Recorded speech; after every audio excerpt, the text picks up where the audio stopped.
Abra sua Bíblia no Evangelho segundo Mateus, para darmos continuidade à exposição no Sermão do Monte,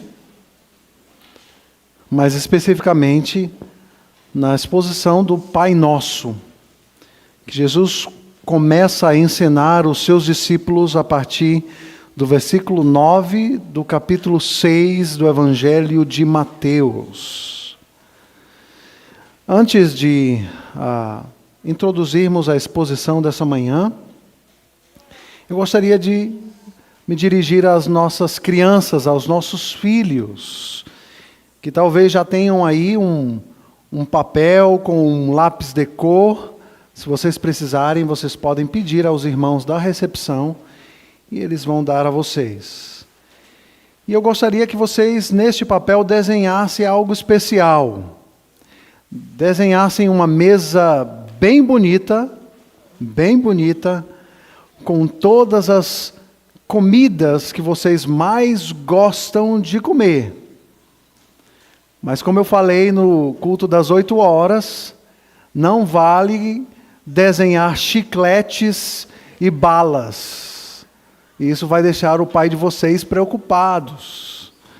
Desenhe aquele prato que a mamãe ou o papai faz, que é aquele prato mais suculento que você fica com água na boca.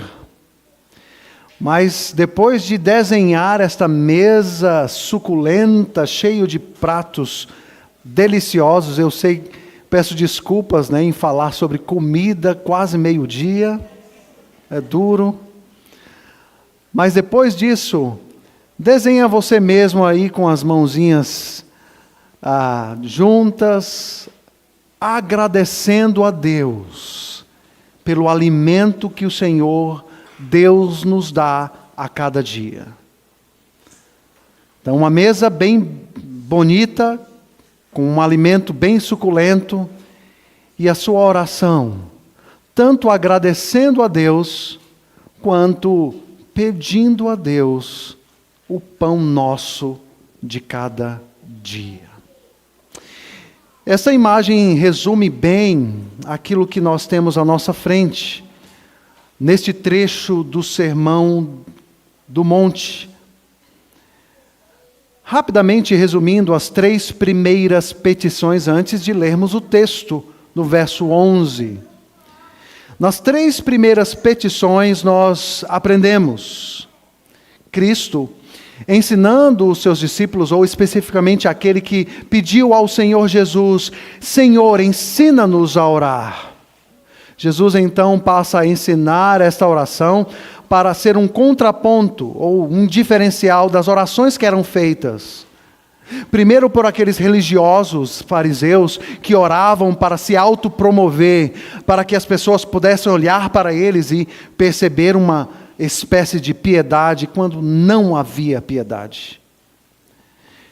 Jesus ensina os seus discípulos a orar para se contrapor àquelas orações feitas por aqueles pagãos que tentavam arrancar benefícios dos seus deuses, orando e repetindo orações vazias, sem sentido. Jesus então ensina-os a orar, dando a eles uma estrutura e 5 conceitos que se estruturam e se espalham ao longo destes versículos do capítulo 6 de Mateus, que nos dão uma direção para a nossa vida de oração melhor. Estes conceitos devem nos chamar, nos atrair a uma verdadeira e profunda vida de oração com o Senhor. Temos aprendido nas últimas exposições de que um crente que não ora é um crente fadado a uma sequidão espiritual. Sequidão espiritual. Precisamos investir e avaliar, examinar a nossa vida de oração. Por isso, Jesus diz a eles: vocês orarão assim: Pai nosso que estás nos céus, santificado seja o teu nome, venha o teu reino, seja feita a tua vontade, assim na terra como no céu. As 3 primeiras petições, elas nos falam de muitas coisas. Primeiro, nós podemos nos aproximar de Deus como um pai. Não como um pai carrasco, déspota, mas como um pai amoroso que está pronto a nos ouvir. Nós podemos então abrir o coração a Ele, sem reservas, sem rodeios. E este pai amoroso nos ouvirá.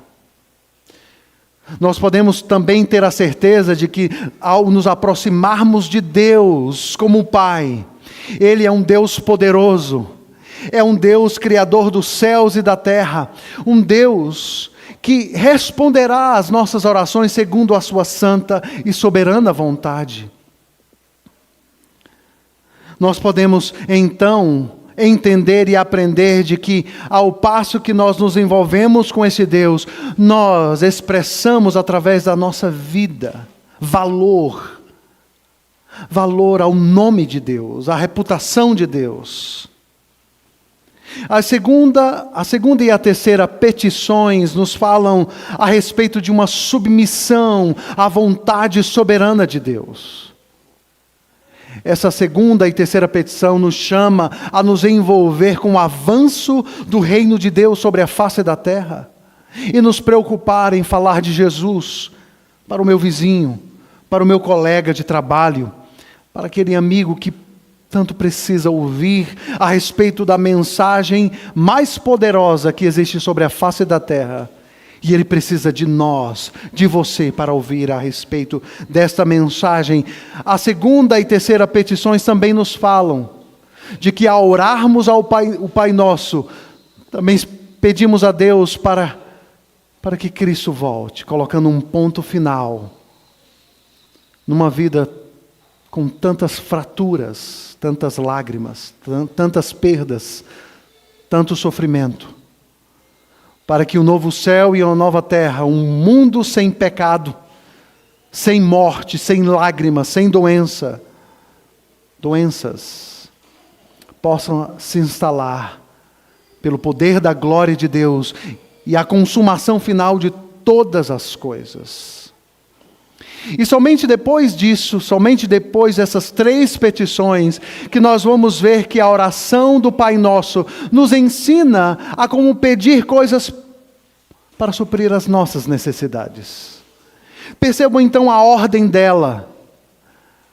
O início da oração do Pai Nosso nos ensina a nos centrarmos na vontade de Deus, na glória de Deus, na santidade de Deus, no reino de Deus. E somente depois disso, pedirmos a Deus por aquilo que nós precisamos. Eu e você precisamos a cada dia. E aqui nós já temos algo a aprender. Não é verdade que muitas vezes nós invertemos a ordem da nossa oração? E gastamos tempo pedindo coisas para suprir as nossas necessidades. E talvez nos esquecemos de orar para que a vontade de Deus seja feita, para que o reino de Deus avance sobre a face da terra. Muitas vezes até mesmo nos focamos em pedir coisas para nos beneficiar e esquecemos desta primeira parte, dessas três primeiras petições da oração do Pai Nosso. E com isso eu não estou dizendo que pedir a Deus para suprir as suas necessidades seja errado ou algo mal. Não. Mas Cristo está nos ensinando o que significa orar, de acordo com a Escritura Sagrada. Talvez a nossa tendência natural seja, de fato, focarmos-nos em nossas próprias necessidades, quando nós temos que olhar algo muito além de nós mesmos.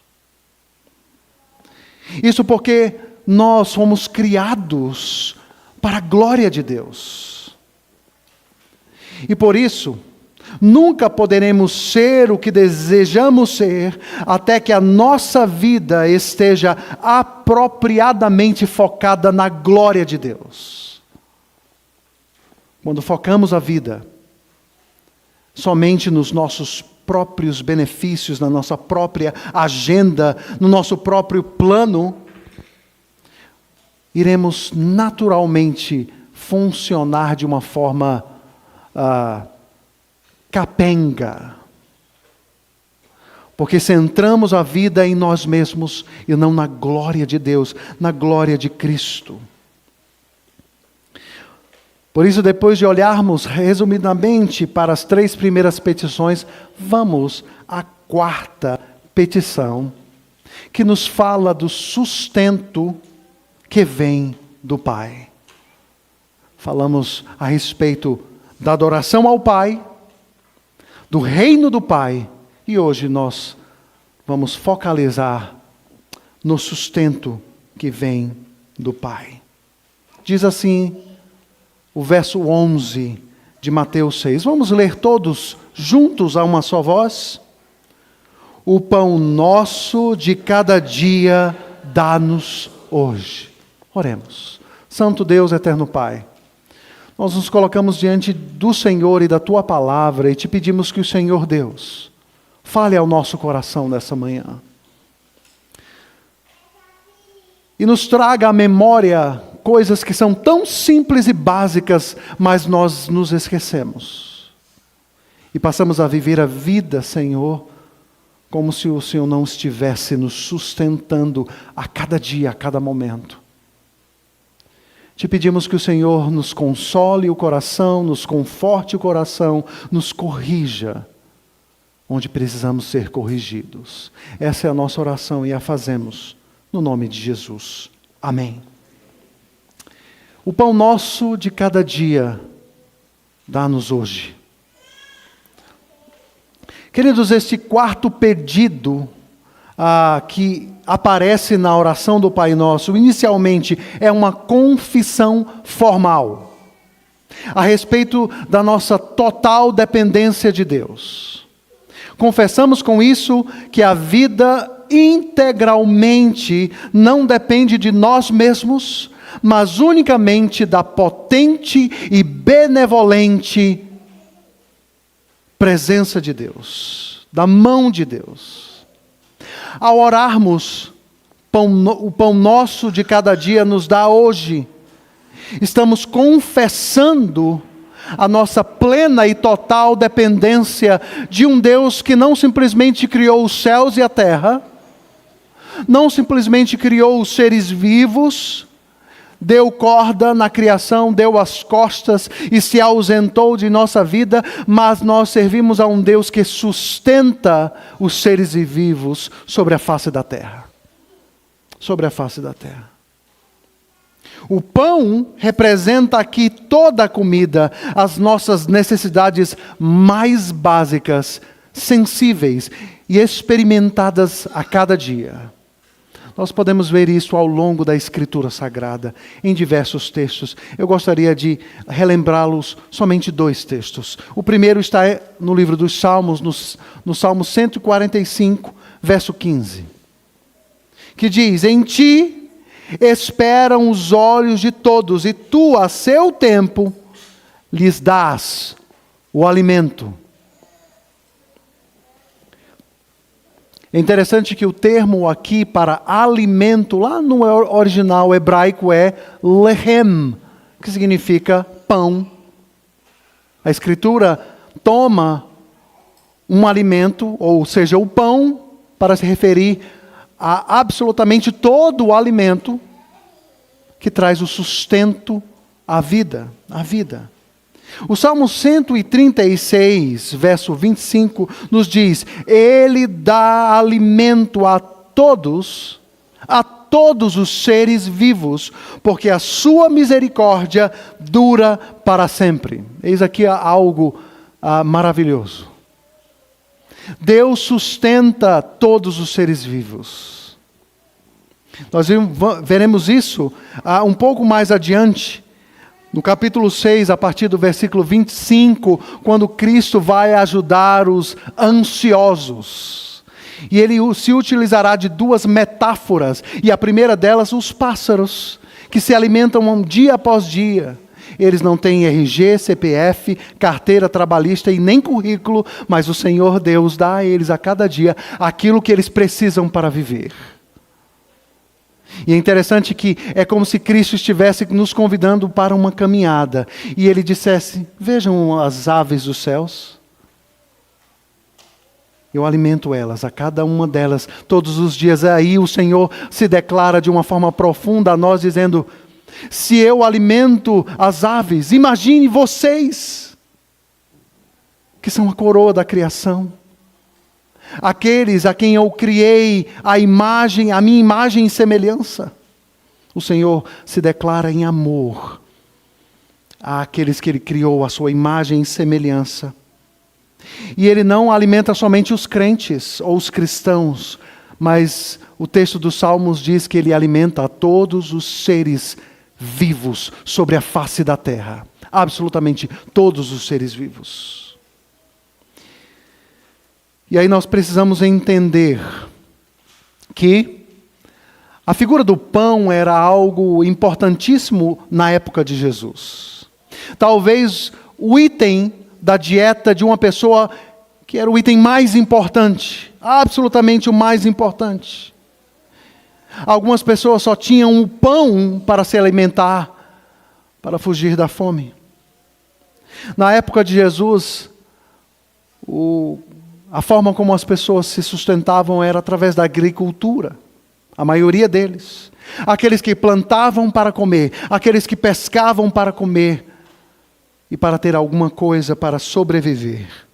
O pão, então, era mais ou menos como o nosso arroz com feijão do brasileiro. Aquilo que não pode faltar à mesa, pelo menos da maioria dos brasileiros. Eles comiam o que plantavam. E eles sabiam que se não houvessem chuvas, haveria seca. E eles morreriam de fome. Essa era a concepção nos dias de Jesus. E é por isso que Jesus captura uma palavra ou um ingrediente que é o símbolo da subsistência de uma pessoa para ensinar os seus discípulos: peçam o pão nosso de cada dia. Peçam o pão nosso de cada dia. E ele faz isso dado a relevância deste ingrediente para a subsistência da vida. O pão, então, simboliza o sustento sobre a face da terra. Mas, como nós podemos, então, trazer esta imagem deste ingrediente do pão para os nossos dias? E eu falo isso porque na época ou na vida contemporânea o pão é um item dispensável. Algumas pessoas já abandonaram o pão há muito tempo. Aqueles que têm dificuldade com glúten vão evitar os pães ou aquela farinha que talvez não seja integral. O pão, então, se torna em nossos dias algo à parte. Talvez aquela entrada num restaurante italiano, que você come aquele pãozinho, não é verdade? Aquela pessoa que reclama dizendo o seguinte: que sanduíchezinho ruim, só tinha pão, não tinha recheio nenhum. É difícil, então, olharmos para esse ingrediente atual e pensarmos a respeito de que a maioria das pessoas, ou boa parte delas, tem acesso a tantos outros tipos de alimento. O pão talvez sirva para ganhar algumas calorias, mas é completamente evitado por aqueles que estão numa dieta para emagrecimento. E eu tento fazer isso todos os dias, mas não consigo. É muito bom pão. Mas nós vivemos numa sociedade onde existe um consumismo voraz. E desde o último século, chamado século do eu, todos os desejos humanos foram transformados em necessidades básicas. E aí, assistindo a um documentário produzido pela BBC de Londres, falando um pouco a respeito de um personagem da história que emigrou aos Estados Unidos no início do século XX com sua família, um homem de nome Edward Bernays, o sobrinho de Sigmund Freud. Este homem, então, tido como o pai da propaganda, aqueles da área da comunicação vão lembrar-se de Edward Bernays.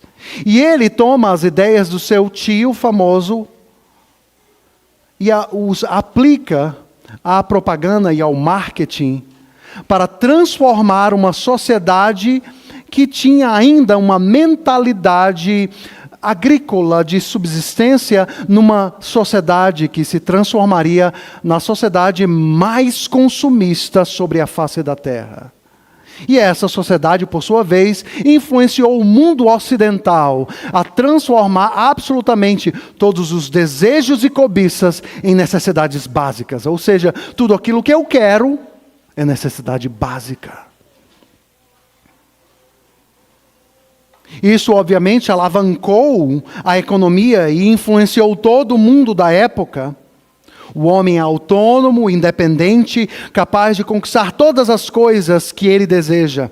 Ele sim transformou todos os desejos e cobiças do homem em necessidades básicas, como eu já afirmei.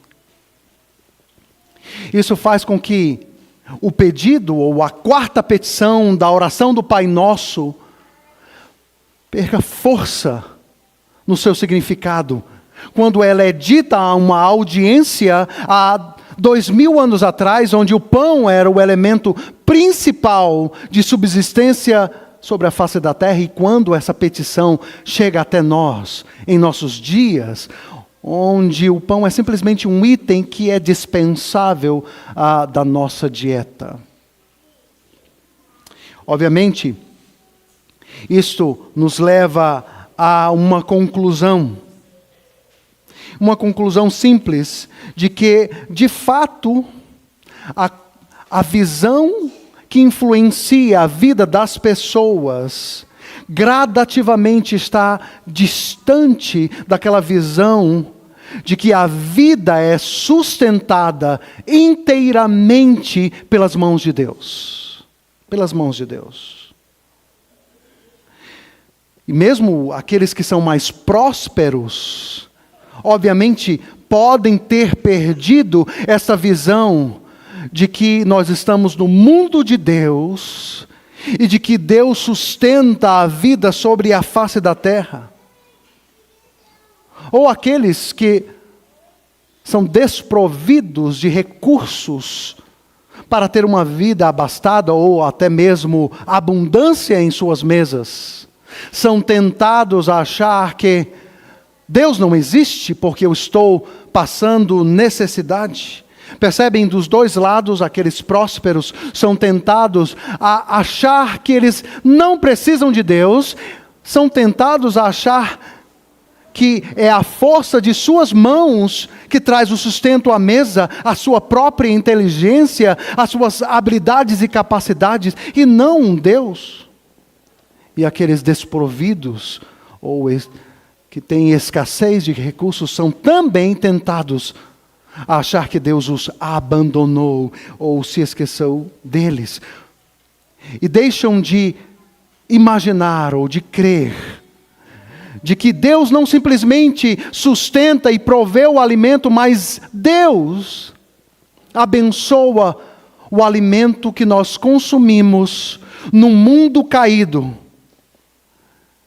cheio de pragas.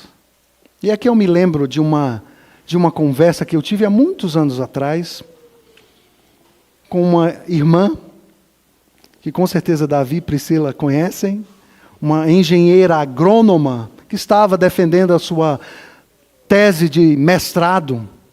Ela fazia pesquisa sobre os agrotóxicos, sobre os alimentos modificados e os efeitos sobre a saúde humana. E eu não consegui esquecer até hoje aquela conversa, porque ela foi muito pesada. Ela me deixou um pouco aflito. Meu Deus, o que é que a gente vai comer então?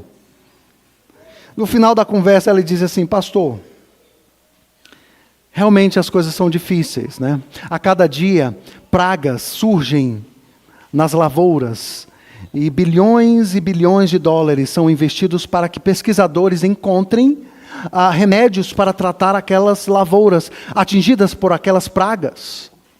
Mas essas medicações trazem alguns efeitos que nós vamos descobrir depois de algum tempo.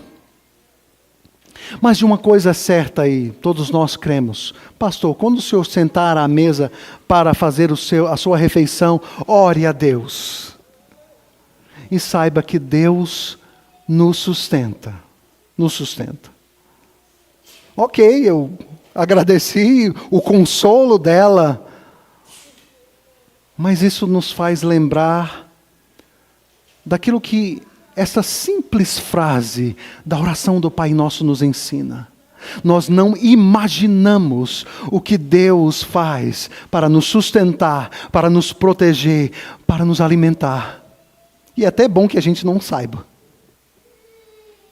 Mas este é o Deus que está no controle de todas as coisas, nos alimentando nos mínimos detalhes, absolutamente nos mínimos detalhes.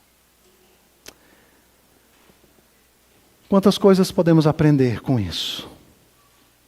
Uma frase tão simples, que talvez passa despercebida numa leitura rápida do Sermão do Monte ou do Pai Nosso. Ela nos dá a oportunidade para pararmos, para pensarmos nas coisas mais simples da vida. Naquelas coisas que nós simplesmente estamos acostumados. Justamente porque vivemos numa época em que podemos estocar comida, existem as comidas enlatadas, e nós podemos literalmente estocar comida para comer ao longo dos anos. E de alguma forma o pedido pelo pão de cada dia perde a sua força, ou perde o seu sentido, quando nós vivemos, pela graça de Deus, numa situação que nos dá a possibilidade de termos este pão de cada dia.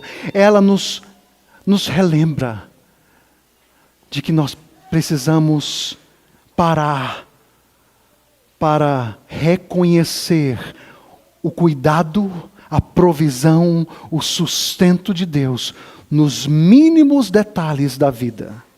Nos mínimos detalhes. Já está no automático. Nós não paramos para pensar nessas coisas, mas Deus cuida, nos alimenta e nos sustenta nos mínimos detalhes. O pão nosso de cada dia nos ensina que o pão, como símbolo da manutenção da vida, é um sinal sólido e concreto que nos lembra da nossa necessidade de Deus. A cada momento, queridos, que você está com fome, eu sei que a fome já está apertando. Pare para pensar que pela graça de Deus, daqui a alguns minutos, você será alimentado. Alimentado. Pela graça de Deus. Talvez você seja tentado a achar que você foi hábil o suficiente, capaz, para adquirir tudo isso. Mas se pararmos para pensar de que se Deus não nos der saúde, se Deus não nos der forças, se Deus não nos der perseverança, nós não nos levantamos amanhã para correr atrás do pão de cada dia. Em último plano, absolutamente toda a vida está nas mãos de Deus. Em segundo lugar, talvez você esteja aqui e não consiga entender ou aceitar que você deve agradecer ou pedir a Deus o pão de cada dia. Aqueles que estão em casa, talvez cheguem à conclusão de que, por que eu devo agradecer a Deus? Talvez, obviamente, aos ouvidos de alguns de nós, isso soe desrespeitoso, mas algumas pessoas simplesmente não têm a noção de que tudo depende de Deus. Sou eu que trabalho, sou eu que dou duro, sou eu que suo a camisa, sou eu que planto, sou eu que colho. Por que eu devo agradecer a outra pessoa? Nós temos miragens que nos enganam. fazendo com que nós achemos que nós somos o sustentador e provedor último da vida, quando Deus, o Criador de todas as coisas, o é. Terceiro lugar, assim como os israelitas foram sustentados por Deus com o maná a cada dia, nós seremos sustentados ao passo que nós dependemos dele. Dependemos dele. E eu quero dizer a vocês que a figura do deserto e do maná que caía do céu para alimentar quase 2 milhões de bocas, ela me foi várias vezes como um alento e um conforto. Porque quando as coisas apertam, sabe, irmãos? Quando de repente nós nos achamos, talvez alguns de nós, desempregados, ou numa situação profissional delicada, difícil, e nós sabemos que os boletos virão fielmente, e eles vão vencer no dia. E aí o nosso coração fica aflito, e aí o nosso coração fica apertado. O que é que vai ser se essas coisas acontecerem no nosso país? Ou como vai ser se o meu negócio fechar? Ou se eu perder isso? O que irá acontecer? E eu digo a você, pare para meditar no maná que caía do céu. E lembre-se, recorde-se de que Deus é fiel e Ele alimentou quase 2 milhões de bocas. Será que Ele não vai alimentar 3, 4, 5 nas maiores famílias? Ele vai nos lembrar de que nós somos miseráveis. E de que não importa o que acumulamos na vida ou no mundo de hoje, nós podemos perder tudo de um dia para a noite. Não é fato isso? É fato. Pessoas perdem tudo do dia para a noite. Recorde-se de que o Deus que nos ensinou a pedir o pão nosso de cada dia, Ele provê. E Ele alimenta os seus. Mas, a oração, em sua quarta petição, nos lembra do caráter comunitário. Talvez você esteja experimentando um momento bom, abundante, louvado seja Deus. Isso veio do Senhor, do seu trabalho duro, e o Senhor te abençoou. Mas é fato que você conhece alguém que talvez esteja padecendo. Que por certo precise da sua ajuda. Lembremos-nos do apóstolo João que diz, aquele que tem recursos dessa vida e fecha os olhos diante daquele que está do seu lado e que precisa de recursos, por acaso o amor de Deus estará nele? Aquilo que o Senhor te deu. O Senhor te deu para você e para os seus, mas para aqueles que estão perto de nós e que precisam de ajuda. E nós sabemos que nós vivemos num país de muita necessidade, muita necessidade. A oração do Pai Nosso nos lembra disso. Porque Ele diz, o pão nosso, não o meu pão, não o meu recurso, mas o nosso. Porque aquilo que Deus nos dá, Ele nos ensina a compartilhar com aqueles que nós precisamos. A vida atual pode criar uma ilusão de que não precisamos mais do pão nosso de cada dia. Alguns fazem uma feira do mês, uma feira quinzenal, alguns estocam para o semestre. Não que seja errado fazer estoque, não me entenda mal, mas pode criar uma falsa sensação de que eu não preciso mais de Deus, que eu tenho tudo sob controle. E eu sei que o treinamento mais profundo e difícil é quando Deus tira do controle das nossas mãos o nosso dia de hoje e o dia de amanhã, para nos ensinar algo. A vida depende de mim. A vida depende de mim. Ordinariamente, Deus usa o seu suor e o seu trabalho para o sustento da vida. Mas Deus não está preso aos seus atos ordinários. Deus usa pessoas e meios múltiplos para sustentar a vida sobre a face da terra. Não se esqueça disso. Gostaria de encerrar essa exposição com uma oração que o sábio proverbialista nos fornece, no capítulo 30, versos de 7 a 9. E com isso eu dou por encerrado esta exposição da quarta petição do Pai Nosso. Diz assim a palavra do Senhor: duas coisas te peço, ó Deus, não recuse o meu pedido antes que eu morra. Afaste de mim a falsidade e a mentira. Não me des nem a pobreza nem a riqueza, dá-me o pão que me for necessário. Para não acontecer que, estando eu farto, te negue e diga: quem é o Senhor? Ou que empobrecido venha a furtar e profane o nome de Deus. Que o Senhor aplique a sua palavra e os ensinos tão simples da oração do Pai Nosso, que nos ensina a pedir a Deus pelo pão de cada dia. Que Deus nos abençoe.